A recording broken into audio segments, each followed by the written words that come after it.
Identitas manusia Indonesia. Apakah kalian sering mendengar istilah pribumi?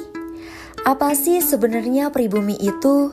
Siapa saja sosok yang dapat menyandang gelar pribumi? Mari kita bahas lebih mendalam.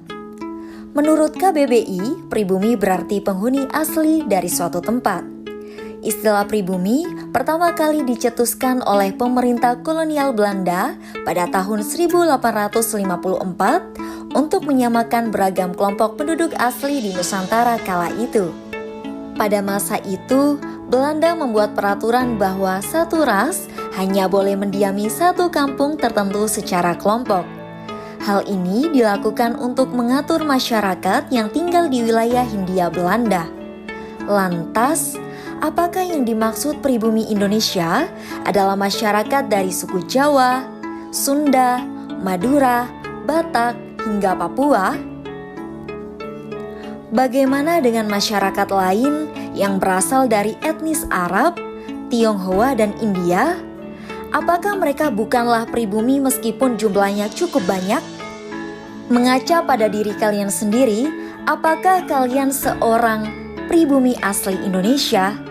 Mari kita simak penjelasan berikut ini. Bukti prasajarah menyatakan bahwa penghuni awal bumi Nusantara ini adalah Homo erectus. Spesies ini diperkirakan memiliki banyak variasi dan sudah ada sejak 1 hingga 2 juta tahun yang lalu. Homo erectus yang ditemukan dunia sebanyak 50% yang ditemukan berasal dari Indonesia. Nusantara mulai dihuni manusia modern sejak bertahap pada era Pleistosen. Nah, para manusia modern tersebut atau manusia pendatang digolongkan menjadi 2 golongan besar, yaitu Melanesia dan Austronesia.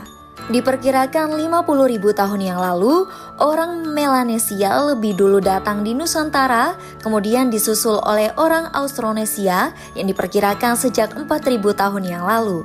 Lantas, apa jawaban dari pertanyaan ini? Tentu jawabannya adalah tidak. Orang-orang pendatang memberikan dampak yang sangat besar, itulah kemudian yang kalian kenal sebagai orang pribumi. Dampak dari adanya pendatang tersebutlah yang melahirkan identitas manusia Indonesia dengan beragam suku, agama, kebudayaan, dan bangsa. Pertama, suku bangsa.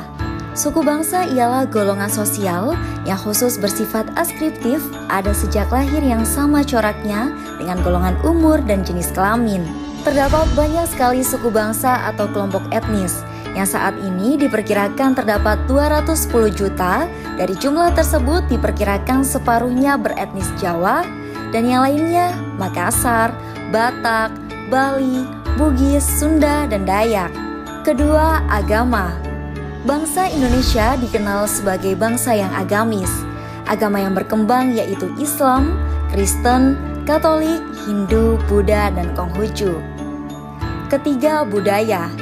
Kebudayaan adalah pengetahuan manusia sebagai makhluk sosial yang isinya adalah perangkat-perangkat atau model-model pengetahuan yang secara kolektif digunakan oleh pendukungnya untuk menafsirkan dan memahami lingkungan.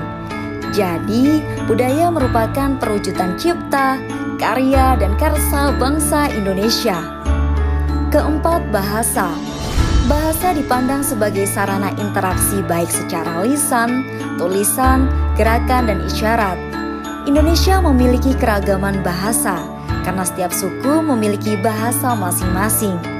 Berdasarkan seluruh uraian tadi, bisa disimpulkan bahwa Indonesia adalah satu. Kita adalah Indonesia. Tidak ada lagi diskriminasi pribumi versus non-pribumi. Jadi, kita harus bisa saling menghargai dengan adanya keragaman di negara kita. Karena keragaman kita adalah identitas bangsa Indonesia.